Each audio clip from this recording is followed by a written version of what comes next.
And today I'll be discussing the basics of card making. The first question to ask yourself when you're making cards is, why?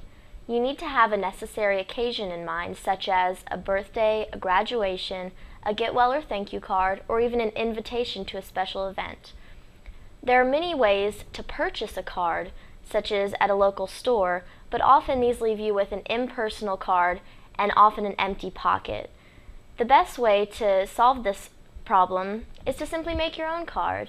It's very easy to make, and anyone in the family can do so. An adult or even a child can find card making an easy and fun way to pass the time. Here's an example of a homemade card. It's obviously very colorful and is also very personal and can be tailored to whatever event you're making the card for. This is an example of a store-bought card, and although it may seem interesting, they're often expensive and are just not personal enough. So make sure that when you're making a card, you keep in mind who it's for and why you're making it.